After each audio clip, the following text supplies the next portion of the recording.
नमस्कार दोस्तों, स्वागत है आपके अपने YouTube platform learn with Ravi Gupta में। दोस्तों, आप सभी जानते हो कि राज्य के अंदर चुनावी माहौल बना हुआ, कई जगह पे आपका वोटिंग हो चुकी है और कई जगह पे वोटिंग अभी चल रही है और कई जगह पे अभी वोटिंग होना बाकी है दोस्तों। लेकिन इसी बीच हमारा भी कर्तव्य बनता है, यानी कि राइट टू वोट, मतलब ये हमारा जो कर्तव्य है इसको हम फॉलो करें और इस मतदान में हम अपनी पूरी की पूरी भागीदारी दें। लेकिन मतदान देने से पहले हम अपने राज्य का जिसको मुख्यमंत्री बनाना चाहते हैं, ठीक है, हम अच्छी तरह से सोच ले समझ ले कि हमें किस व्यक्ति को इस कुर्सी पे बैठाना है।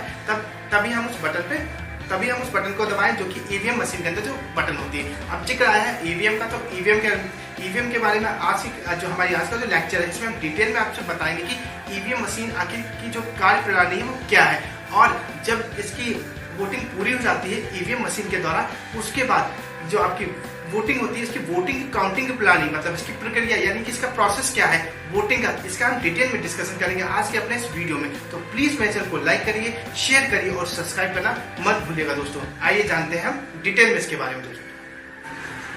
आइए दोस्तों, अब हम चर्चा करते हैं ईवीएम मशीन के बारे में, और ईवीएम मशीन के द्वारा जो काउंटिंग की जाती है उसके बारे में डिटेल में डिस्कशन करते हैं। ईवीएम यानी इलेक्ट्रॉनिक वोटिंग मशीन का एक शॉर्ट फॉर्म है, जिसे कहते हैं ईवीएम।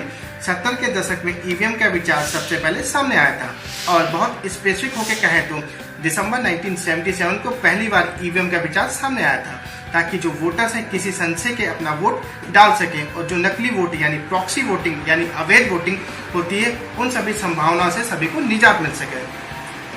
संसद ने 1988 में जन प्रतिनिधि अधिनियम 1951 में एक नई धारा 61A को जोड़ा और वोटिंग मशीन के आयोग के लिए चुनाव आयोग को अधिकार दे दिया।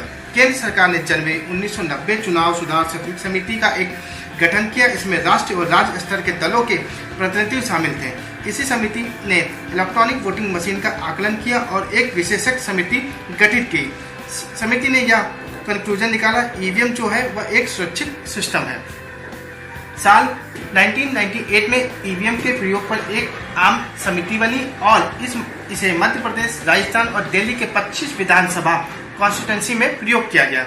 इसके बाद से यानी जब से नई सदी आई, साल 2000 से ईवीएम का प्रयोग शुरू कर दिया गया।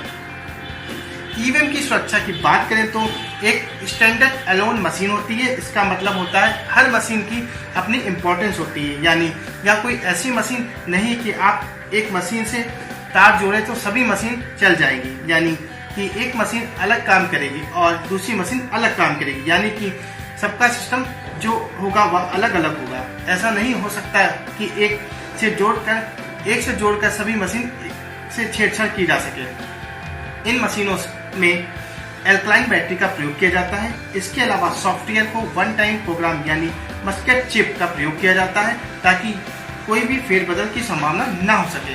ईवीएम के जो सॉफ्टवेयर है वो BEL यानी भारत इलेक्ट्रॉनिक्स लिमिटेड और ECIL यानी electronic corporation of India limited द्वारा तैयार किया जाता है। तो इस तरह ईवीएम मशीन होती है और आप अपना वोट देते हैं और राजनीतिक दलों की किस्मत बदलते हैं दोस्तों। आइए अब जानते हैं, जब आप वोट देते हैं उसके बाद वोटिंग की गिनती कैसे होती है। तो आपको बताऊं, जो इलेक्ट्रॉनिक एरिया होती है, मतलब इलेक्ट्रोल एरिया होती है, यानी जो निर्वाचन क्षेत्र होता है, उसका एक काउंटिंग हॉल होता है। उस काउंटिंग हॉल में 14 टेबल लगाई जाती है। एक टेबल पर एक बूथ की ईवीएम मशीन रखी जाती है। किस टेबल पर कौन सी मशीन आएगी, इसका पहले से ही एक चार्ट तैयार कर लिया जाता है। वहां पर मौजूद अलग अलग पार्टियों के उम्मीदवार होते हैं, उनके काउंटिंग एजेंट होते हैं, उनको ईवीएम पे लगी हुई सील दिखाई जाती है, और जब वह सहमत हो जाते हैं तो वह सील खोल दी जाती है। तब ईवीएम की सील तोड़ दी जाती है। इसके बाद रिजल्ट 1 का बटन दबाया जाता है और 1 उस पर एक नंबर होता है, उस पर बटन दबाया जाता है। फिर इसके बाद पता लगता है कि किस कैंडिडेट के पक्ष में कितने वोट आए हैं।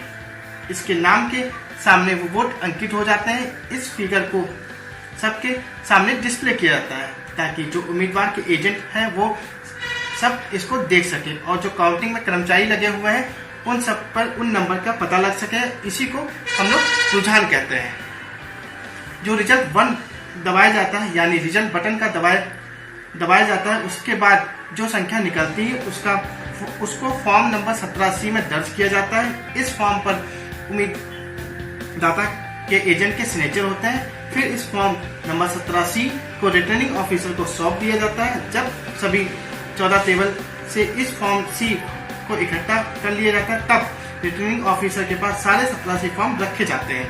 इसके बाद रिटर्निंग ऑफिसर हर राउंड में मतों की गिनती दर्ज करता है, नतीजे को हर राउंड के बाद बोर्ड पर अंकित करता है और लाउड स्पीकर की मदद से इसकी घोषणा की जाती है। हर राउंड के मुख्य निर्वाचन अधिकारी को सूचना दी जाती है या सिलसिला मतगणना खत्म होने तक चलता रहता है। जब पहले चरण की गिनती पूरी हो जाती है तो चुनाव आयोग का जो अधिकारी होता है वो 2 मिनट का वेट करता है। इसलिए अगर किसी प्रत्याशी को उसके एजेंट को लेकर गिनती में कोई भी गड़बड़ी आपत्ति नजर आती है तो इस दौरान दर्ज कर सकता है। तो यह रिटर्निंग ऑफिसर पे होता है कि वह फिर से गिनती करवा दे या फिर उस व्यक्ति को पूरी तरह से आश्वस्त करे। जब यह काम हो जाता है तब आगे बढ़ जाता है। वोटों की गिनती का मिलान जो VVPAT से किया जाता है और फिर उसका चुनाव अधिकारी के पास भेज दिया जाता है। अब आपको बता दूं, मतगणना केंद्र पर चुनाव अधिकारी, मतगणना कर्मी, प्रत्याशी, उनके एजेंट ड्यूटी पर तैयार, सुरक्षा कर्मी और अधिकारी मौजूद रहते हैं। इन्हीं सबकी जिम्मेदारी में निगरानी होती है। जहां तक सुरक्षा का सवाल है तो मतगणना के केंद्र के अंदर मोबाइल का इस्तेमाल करने की अनुमति नहीं होती और सुरक्षा की जिम्मेदारी केंद्र सुरक्षा बलों की होती है और राज्य पुलिस की होती है। यहाँ पर यह बात जानना जरूरी होगा, ईवीएम से पहले पोस्टल बैलेट की गिनती होती है। सबसे खास बात यह है कि इस पूरे कार्यक्रम में वीडियो रिकॉर्डिंग भी की जाती है। तो दोस्तों, अभी हम लोगों ने जाना कि ईवीएम मशीन किस तरह से कार्य करती है और इसकी काउंटिंग किस तरह से की जाती है। और जब ये इलेक्शन चल रहा होता है, मतलब काउंटिंग की जो प्रक्रिया चल रही होती है, तो हमारे लिए सुरक्षा के रूप में कौन कौन मौजूद होता है और साथ के साथ ये हमको किस तरह के रिजल्ट आउटपुट देती है, इस सब की हमने डिटेल में चर्चा की है आप लोगों से। तो ऐसे ही अपडेट्स को पाने के लिए बने रहिएगा मेरे चैनल पे और मेरे चैनल को लाइक करना, शेयर करना और सब्सक्राइब करना मत भूलिएगा दोस्तों। और चैनल पे आप लोग ज्यादा से ज्यादा लाइक करिए, शेयर करिए और सब्सक्राइब करिए दोस्तों। जय हिंद दोस्तों।